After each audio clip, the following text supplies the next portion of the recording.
bem? Você está no canal EBD Já, eu sou o Renato e hoje nós vamos dar continuidade ao nosso estudo sobre o fruto do Espírito. Semana passada nós terminamos falando sobre bondade, né? E lá também eu expliquei para vocês que os frutos, as qualidades do fruto do Espírito, a gente poderia dividir ela em três grupos, né?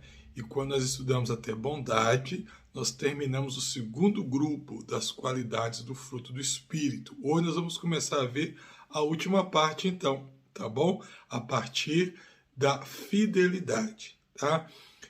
Se você não assistiu as outras aulas, volte lá, eu recomendo você que assista, porque estamos tratando de um assunto um pouco mais complexo, com bastante detalhes, para que você possa estar realmente aprendendo, entendendo e aplicando isso na sua vida, tá bom?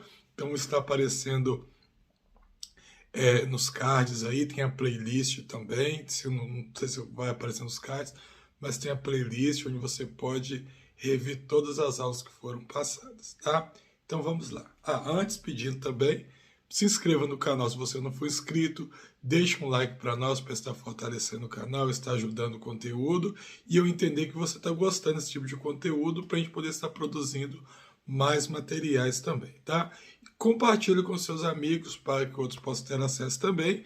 E se você já se inscreveu, confira o sininho lá, tá? Vê se o sininho está ativado para você ter acesso quando eu lançar o vídeo aqui sair para você.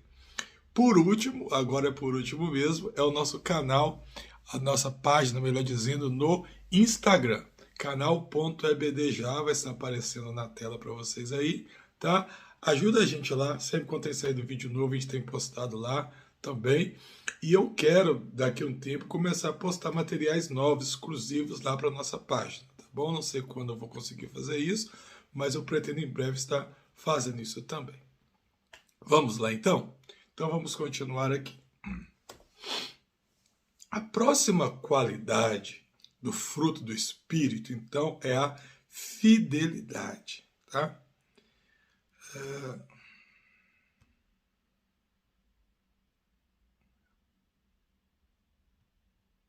Pronto. Fidelidade. Então, vamos ver o que é fidelidade. Primeira coisa que aparece aqui, fidelidade é diferente de fideísmo, tá? O que é isso? Qual que é a diferença? O fideísta é aquele que entende que Deus é obrigado a abençoá-lo, tá? E o fiel, aquele que entende que Deus é soberano. E se Deus quiser, Deus o pode abençoar, tá? Então essa é a diferença. O fiel, ele confia em Deus. O fideísta, ele quer cobrar um favor de Deus como se Deus fosse obrigado a dar algo para ele, tá? Então você entenda a fidelidade, o fideísmo aqui, como, por exemplo, um pai e um filho, né?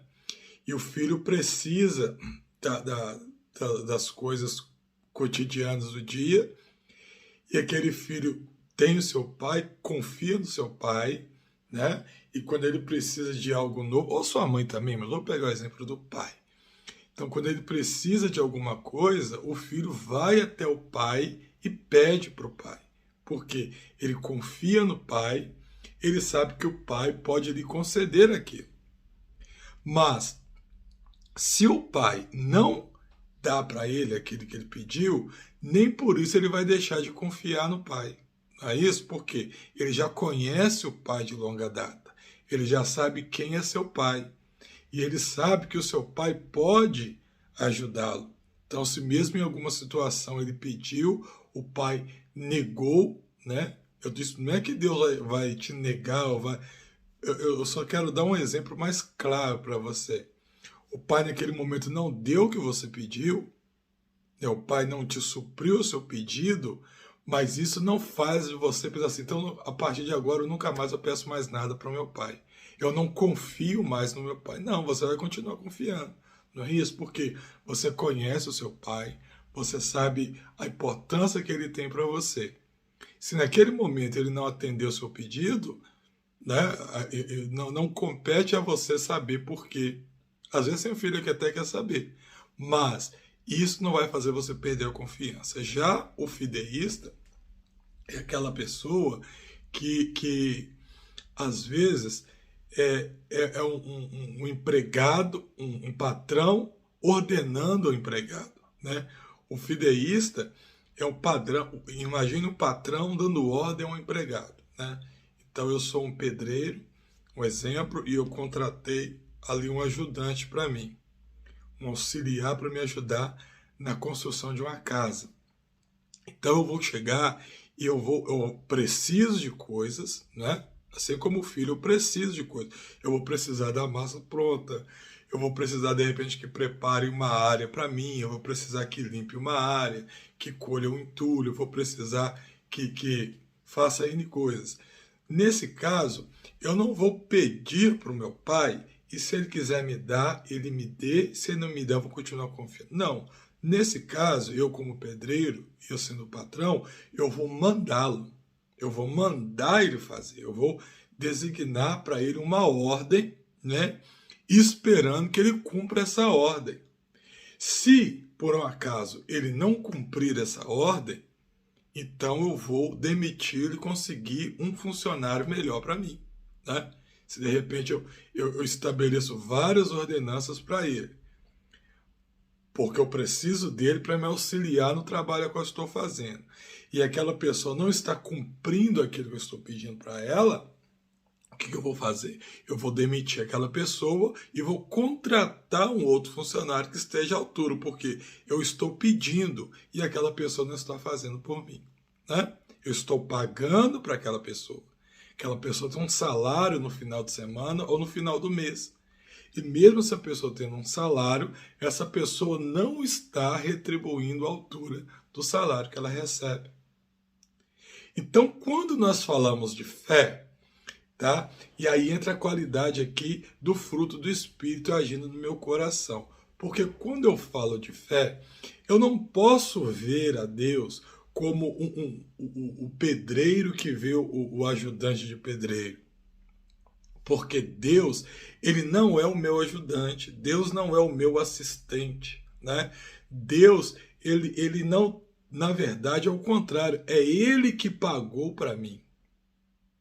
Eu realizo uma obra hoje em que o próprio Deus já me pagou o salário lá na cruz. Olha que interessante. Ele já pagou o salário para mim na cruz. E agora eu realizo o trabalho dele. E mesmo sem precisar, porque ele já realizou o pago, ele ainda me ajuda, ele ainda me dá vários benefícios aqui. Então, eu não posso olhar para ele como se ele fosse o meu ajudante. E como que eu faço isso no âmbito espiritual? É quando eu começo a dar ordens para Deus.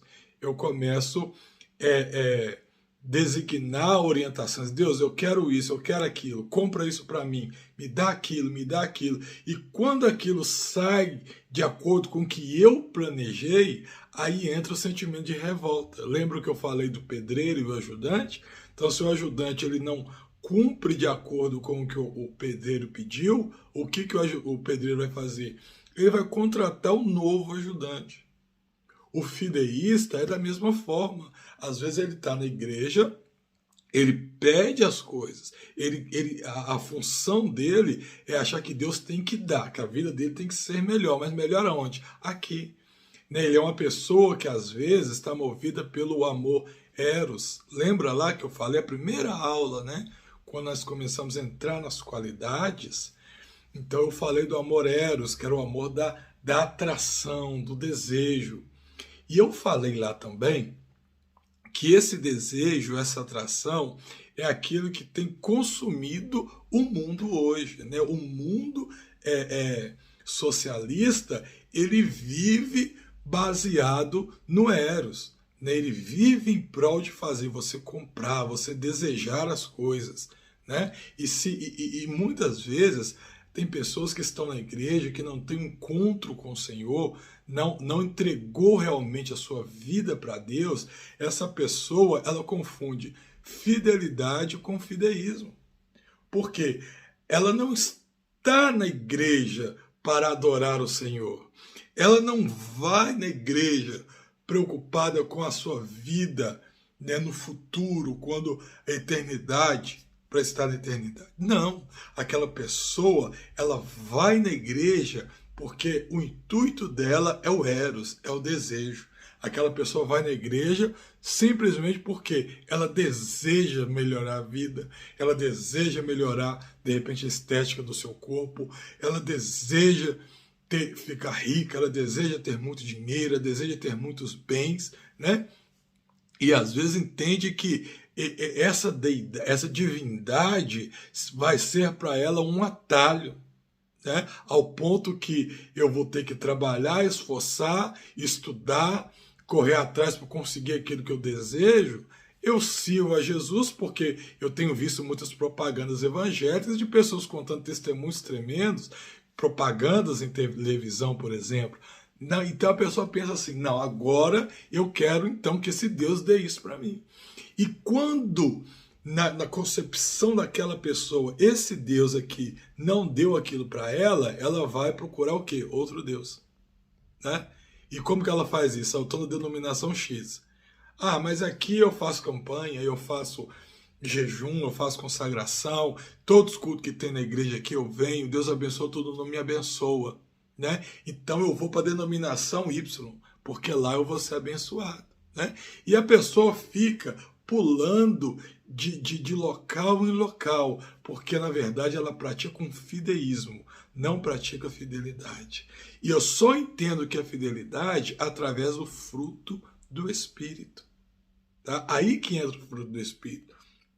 Porque fidelidade é confiança. Ter fé é você ter confiança. Ter fé é você ter a mesma confiança do exemplo que eu dei de o filho tem no pai, ou que o filho tem na mãe. Essa confiança de você entregar a sua vida na mão daquela pessoa, você só vai ter isso num ser que você nunca viu, você não vê fisicamente, através da sua fé. E essa fé só vai chegar através de você abrir o coração, se entregar a Jesus e o Espírito Santo entrar dentro de você. O Espírito Santo na nossa vida, ele vai produzir, através do fruto dele, uma qualidade em nós, que chama fidelidade. Como que ele produz isso? Te levando a ter experiências com Deus. Quanto mais experiências você vai tendo com Deus, quanto mais coisas vão acontecendo que vai mostrar para você que Deus realmente é real, que Deus existe, que Deus está te ouvindo, que Deus está do seu lado, Deus sofre com você, Deus consola você. Cada experiência dessa que você vai tendo, vai criando na sua mentalidade a ideia de que, olha, realmente Deus existe. Realmente Deus para mim é como um pai. Realmente Deus para mim é como a minha mãe, é como o meu pai. Não estou falando no sentido do teor sexual, não estou falando que Deus é mulher ou é homem, não. Eu estou querendo dizer que a confiança que você deposita nos seus pais, numa criança, você vai passar a depositar nele. Então a fidelidade, ela é construída através da sua experiência com Deus. E as suas experiências com Deus só vêm através do fruto do Espírito Santo quando ele habita aqui, ó, dentro do seu coração. Bonito, né? Por que então que tem muitos fideístas na igreja? Porque são pessoas que simplesmente estão indo no templo com o intuito de melhorar a vida para esse mundo, mas não se preocupam com a vida futura, tá? O fideísmo, a fidelidade, né, o fiel, ele reconhece que Deus é soberano e ele não é tirano. Então, qual que é a diferença de um Deus soberano para um tirano? Vamos pegar um rei tirano. Se você analisar a tirania, é aquele rei que tudo no governo dele vai gerir, vai progredir da melhor maneira possível. Tudo vai funcionar da forma que ele quer, tá? Você vai olhar o governo de um tirano, você vai ver uma aparentemente paz ali dentro. Quando eu falo dentro do sistema. Por quê? Porque tudo funciona extremamente bem. Todo mundo obedece, todo mundo cumpre as orientações, tá? Você não vai ter muitas revoltas internas, muitas brigas, mas por que isso acontece no reino tirano, no governo tirano? Isso acontece porque o tirano ele não tem piedade. O tirano não tem coração. Ele não tem compaixão pela vida dos outros. Tá? Então ele tem o seu governo, ele é consciente do poder que ele tem e ele é consciente do que ele quer fazer que é melhor para ele. E os súditos deste rei são obrigados a viver dentro de um sistema a qual ele impôs. E se alguém não cumprir com a ordem que ele tem mandado, aquele rei vai aplicar uma penalidade sobre a vida dele. Tá? Vamos dar um exemplo aqui. Lembra lá do rei Nabucodonosor? Lembra dos reis da Babilônia? É um exemplo de tirania. O rei fez uma estátua, né? Ele queria que todo mundo adorasse a estátua. E ele faz assim, olha, quando eu tocar os instrumentos, todos vão se prostrar diante da estátua. Você acha que todo mundo concordava com o que o rei Nabucodonosor estava fazendo? Não. Só que ele era um rei tirano e as pessoas que estavam ali, que eram súditas a ele, sabiam que ou elas seguiam o que ele falava ou elas seriam punidas. E essa punição poderia ser até a morte. Tá? Então, o Nabucodonosor é um exemplo de tirania. Isso vai acontecer muito forte ali. Agora, a palavra diz que Deus é soberano. Qual que é a diferença do soberano? O soberano, ele rege, ele tem o mesmo poder, ele tem autoridade. Só que a autoridade do soberano e o poder que o soberano exerce sobre as pessoas está através do seu caráter. Né? O soberano ele tem um caráter. Ele é diferente do tirano que age sem caráter nenhum. Né? O soberano ele tem compaixão. O soberano ele tem amor pelas pessoas. Ele tem amor pelos seus súditos. Tá? Esse é o soberano. Ele tem amor pelos seus súditos. Ele não vai reger, né, aquele lugar com mãos de ferro, embora ele saiba o que é melhor para os seus súditos. Então vamos pegar o exemplo de Deus. Qual que é o ato soberano de Deus sobre a nossa vida? Deus te criou, me criou também, tá? Deus, ele é o Todo-Poderoso que criou não só a Terra, mas todo o universo foi criado por ele. Mas quando ele criou você, o que ele fez? Ele te deu algo que chama livre-arbítrio. E esse livre-arbítrio dá direito para você escolher se você quer andar na presença desse Deus ou não. Olha que interessante.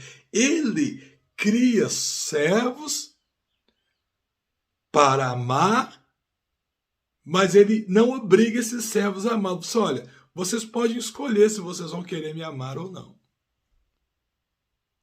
Olha que interessante. Então nós não somos obrigados a amar a Deus. Mas, por outro lado, onde entra a minha fidelidade? É reconhecer que, como ele é soberano, ele também não precisa de me dar explicações pelas suas ações. Ele age por si só. Deus age por si. Deus não precisa dar explicação das suas ações para ninguém. Tá? Então, de repente, há coisas que vai acontecer na minha vida e que eu posso não entender por que Deus permitiu que aquilo acontecesse. Mas a minha fidelidade vai me fazer entender que, mesmo eu não entendendo por que Deus permitiu que aquilo acontecesse, uma coisa eu entendo: Ele agiu daquela forma para o meu bem. Deus nunca ia contribuir, Deus nunca ia permitir alguma coisa que fosse para me trazer um prejuízo. Ah, irmão, mas então, e quando Deus permite que as pessoas morrem lá, o ente querido da gente morre? Muitas vezes, não é que Deus permite, são consequências das nossas atitudes, são causas naturais da vida, são N fatores que vão acontecer. E que se Deus ele fosse interferir nesses fatores para impedir que isso acontecesse, ele estava tirando a primeira coisa que eu falei, o livre-arbítrio. Tá? Ele tiraria o nosso livre-arbítrio e aí ele não seria um Deus soberano, mas seria um Deus tirano. Então, ele não se desanima mesmo quando ele não entende a vontade de Deus. E a gente fecha aqui voltando ao exemplo de Nabucodonosor. Né? Lá no exemplo de Nabucodonosor, o que vai acontecer ali? Naquele exemplo, ele chama os amigos de Daniel, porque eles não se prostraram, e fala que vai dar uma nova oportunidade, vai soar os instrumentos, e que os amigos de Daniel deveriam prostrar.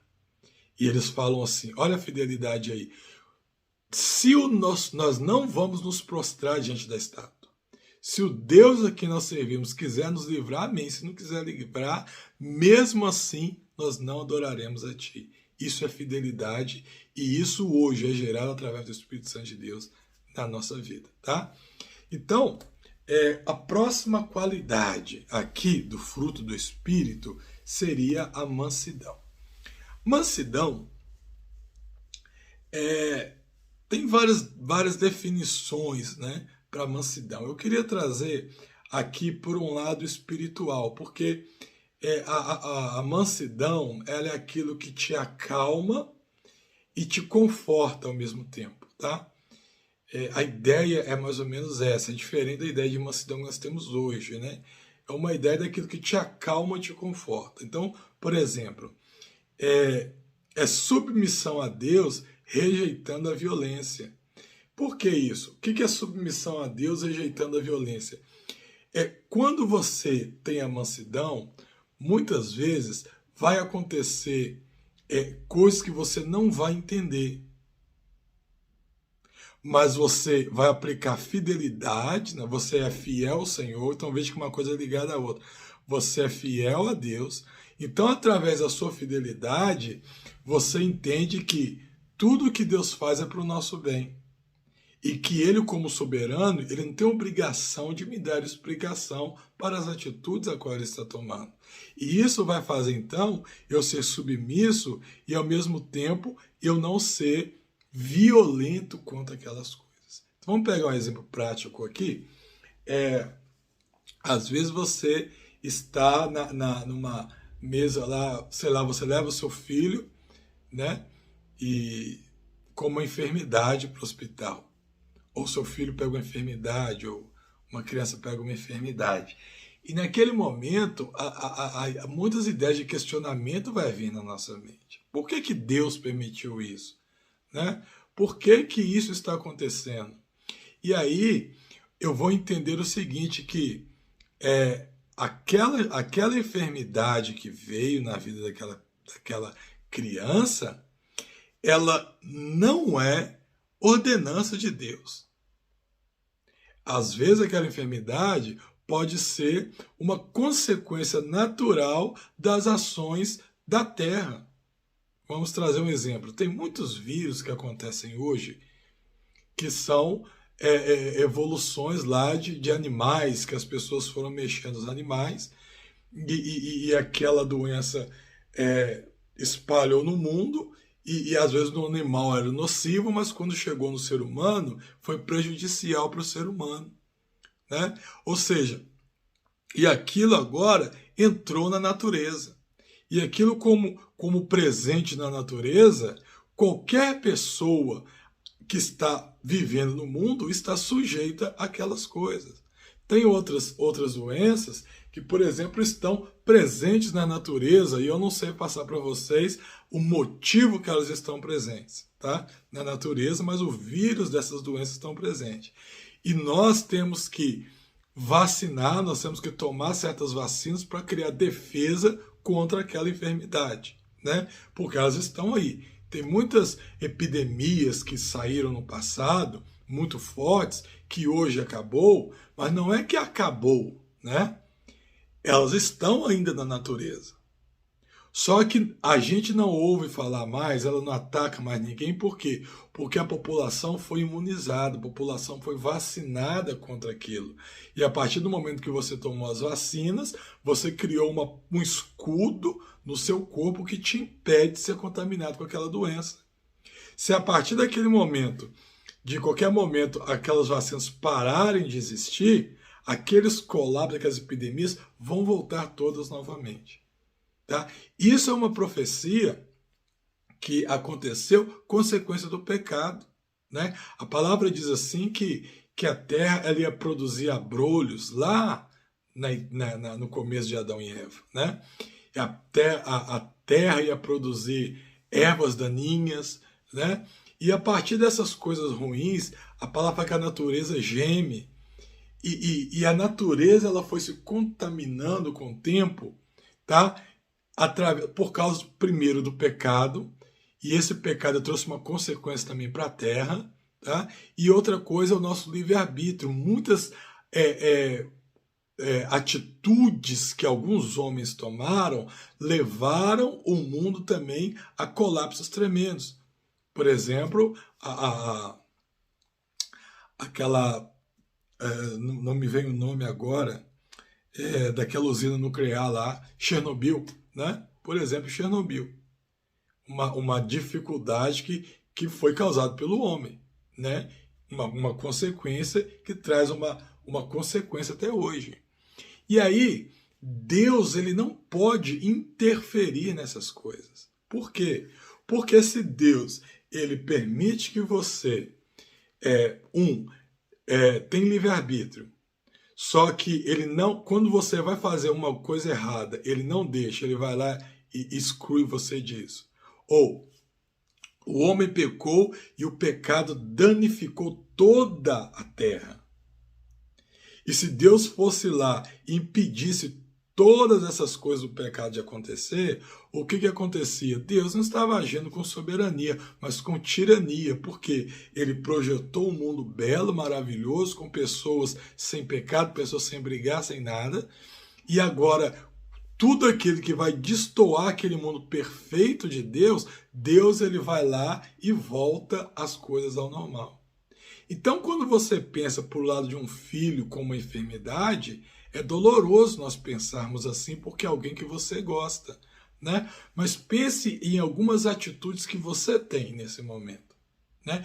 Pense em algumas atitudes, de repente, que você tem com outras pessoas, que as outras pessoas não gostam dessa atitude que você faz.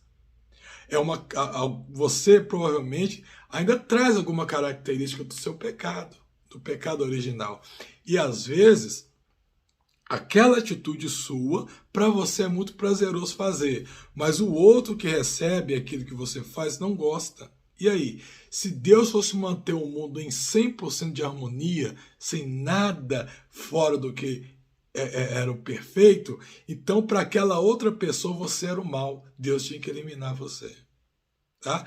Então a mansidão aqui, olha, ela vai nos fazer aceitar, mesmo sem entender, momentos difíceis e dolorosos na nossa vida. Tá? Por isso que eu falei que mansidão ela vai mais para o lado espiritual. A mansidão ela vai fazer, olha, não é fraqueza, mas é controlar a sua força e usar da maneira correta. E é saber que Deus está no controle e fará justiça por você. Tá? Então a mansidão ela vai ter esse caráter de você conseguir perceber as coisas aqui.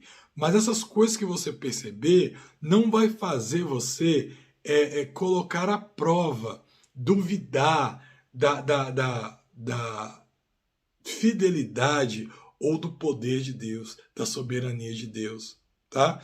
Isso que vai fazer de nós sermos uma pessoa, um manso. Então, por isso que eu falei que a mansidão, ela acalma e ela conforta ao mesmo tempo. Porque ela vai fazer você não sair da sua linha, do seu sentimento aqui, olha, nem para irar demais, e ela também vai te consolar ao mesmo tempo, porque, olha, eu não entendo muitas coisas que acontecem, mas eu sei que o Deus ao qual controla todas as coisas, Esse Deus eu conheço um pouquinho dele.